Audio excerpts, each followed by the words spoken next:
बिहार के लगभग सारे सीट पे हम लोग कंटेंट्स करने जा रहे हैं और इलेक्शन कमीशंस के द्वारा हमारा इस सिंबल अलॉटमेंट हो चुका है, अलमीरा मिला है।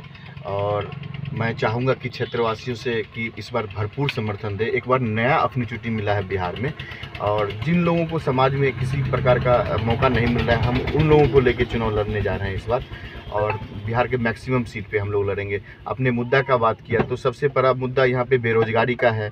बिहार में बेरोजगारी और शिक्षा और स्वास्थ्य, यही तीनों चीज़ हमारा रहेगा। और हमारी पार्टी सरकार में अगर भागीदारी रहती है तो 10-12 हज़ार के लिए हम लोग रोजगार के लिए बाहर नहीं जाने देंगे किसी भी लोगों को। इस छठ के बाद जो भी लोग आएंगे, निश्चित तौर से अगर हमारी सरकार में भागीदारी रही तो 10-12 हज़ार के लिए रोजगार के लिए हम लोग बाहर निश्चित तौर से नहीं जाने देंगे। और दूसरी जो प्राथमिकता रहेगी हमारी शिक्षा की रहेगी, क्योंकि आदमी में शिक्षा होगा तो निश्चित तौर से रोजगार उनको खुद मिल जाएगा। तो यही सब मुद्दा है हमारा। मैं आपके माध्यम से बार बार रिक्वेस्ट कर रहा हूँ कि सारे चैनलों के माध्यम से कि इस बार बिहार में एक अच्छी अपॉर्चुनिटी है। झूठे दिलासे में बिल्कुल नहीं आए और एकता दल यूनाइटेड के साथ आए और अलवीरा छाप पर बटन दबाकर भारी मतों से विजय बनाए। अच्छा, आपने जिक्र किया कि बेरोजगारी, पलायन, ये सब आपका मुद्दा है, लेकिन हमारे बिहार में बिहार की 100 कहे जाने वाले कोसी भी एक बहुत बड़ा मुद्दा है। इन पर आपका क्या? सर, मैं हर इंटरव्यू मेरा देखे होंगे।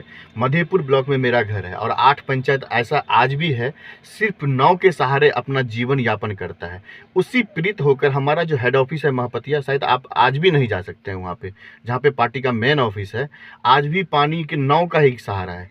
आप उस दर्द को समझिए। और मैं उस दर्द से पीड़ित होकर हम लोगों ने एक पार्टी का गठन किया है। और हम लोग आज़ादी का बात तो निश्चित तौर से करते हैं, लेकिन कहाँ है आज़ादी? आज़ादी के इतने साल बीत जाने के बाद 8 पंचायत सिर्फ नाव का सहारा है और आज तक बिजली भी नहीं है वहाँ पे। तो बहुत दयनीय स्थिति है। और जिस क्षेत्र से मैं आता हूँ, मधुबनी डिस्ट्रिक्ट से, बिहार सरकार में 3-3 मंत्रियाँ हैं, सिर्फ नाम के हैं और किसी काम का नहीं है। तो मैं तो कहूँगा कि झूठे दिलासे में अभी झूठे दिलासे, छोटे फुहारे जरूर मिलने को मिलेगा। लेकिन मैं जनता से निवेदन करूँगा कि इस बार इस क्षेत्रीय अपने बेटा के साथ आइए, एकता दल यूनाइटेड के साथ आइए और अलवीरा साहब के साथ आइए। अच्छा, बिहार में अभी इन दिनों आदर्श आचार संहिता लागू हुआ है, तो इस कंडीशन में, इस स्थिति में आप अपने संगठन का विस्तार कैसे करें?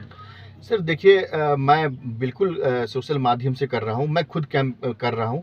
और मैं तो बार बार कह रहा हूँ कि जिन लोगों को जो ज़मीनी समाज के लिए कुछ करना चाह रहा है, जो समाज के लिए सिर्फ झूठे दिलासा में बड़ी पार्टियों ने रखा कि हमने आपको सिंबल दूंगा, मैं उन लोग से बार बार निवेदन करता हूं कि आप मेरे पास आइए। अगर समाज में आपकी छवि अच्छी है, आप समाज में कुछ करना चाह रहे हैं, हम उन लोगों को टिकट देने का काम करेंगे, उन लोगों को आगे लेके आ रहे हैं। अपना परिचय?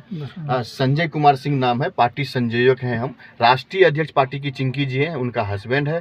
और निश्चित तौर से मैं आपके माध्यम से फिर एक बार रिक्वेस्ट करता हूं कि निश्चित तौर से झूठे दिलासे में इस बार बिल्कुल नहीं आए और एकता दल यूनाइटेड के साथ आइए और हमारा जो सिंबल है अलवारी छाप को बटन दबाकर भारी मतों से विजय बनाए।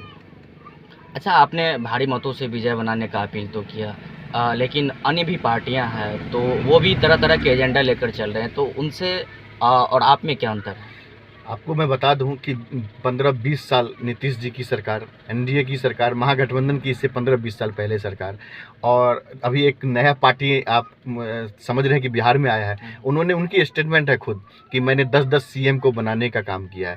मैं बार बार आपसे एक बार रिक्वेस्ट करता हूं कि जिस शिक्षक ने आपको पढ़ाया होगा आज भी आपके सामने पड़ जाए, अगर वो बोल दें कि ये काम कर दो तो आप मना नहीं कर सकते हैं। उन्होंने खुद उनका स्टेटमेंट कि मैंने 10-10 सीएम को बनाया है। उनको, मेरे हिसाब से, मेरे थिंक है कि उनको पार्टी नहीं बनाना चाहिए, वो पहले भी विकास का काम कर सकते थे। तो ये सब चीज़ जानता है, बहुत अच्छी तरीके से जानता है। तो इसीलिए बोल रहा हूँ कि दूसरी पार्टियों से नीति अलग है।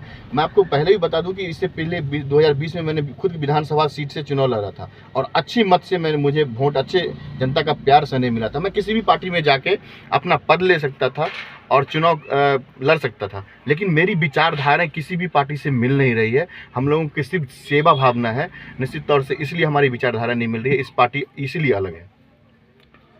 सर, आपका कोसी में ऑफिस बनाने का क्या उद्देश्य?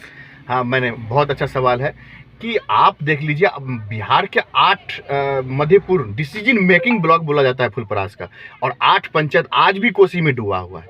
तो मैं एक मैसेज दिया हूँ बिहार सरकार को कि देखिए, जिस क्षेत्र को आप सतोले व्यवहार कर रहे हैं वहाँ भी प्रतिभाशाली लोग रहते हैं, बिहार के नेतृत्व करने वाले लोग रहते हैं। और इसीलिए हमारी महपतिया में ऑफिस है कि वहाँ से नेतृत्व करने के लिए पूरे बिहार के हम लोग महपतिया से निकल के पूरे बिहार का नेतृत्व कर सकते हैं। उनको एक बताने का, एक मैसेज देने का काम किए हैं। सर वहाँ बहुत बड़ी आबादी है, लेकिन वहाँ दोनों तरफ का मेन रूट है और उसमें एक भी पुल नहीं अभी तक आया। क्या सोचते हाँ, मैं वही बोल रहा हूँ ना, पुल की बात तो बहुत दूर की बात कर रहे हैं। मैं तो अभी भी बताया कि 8 पंचायत ऐसा है, सिर्फ 9 के सारे अपना जीवन यापन कर रहे हैं। बिजली आज तक उनकी सपना बनी हुई है, जो बिजली अभी तक नहीं पहुँचा। स्कूल की बात करें, बहुत सारे स्कूलें हैं, स्कूल आपको कहीं मिलेगा नहीं, सिर्फ कागजी पे स्कूल चल रहा है। तो यही सब तो बात है। उनको ये मैसेज जरूर जाएगा इस बार बिहार में कि जिस क्षेत्र को आप सौतेले व्यवहार कर रहे हैं, वहाँ से बिहार के नेतृत्व करने वाला कोई लड़का वहाँ भी रहता है। थैंक्स। Okay, thank you.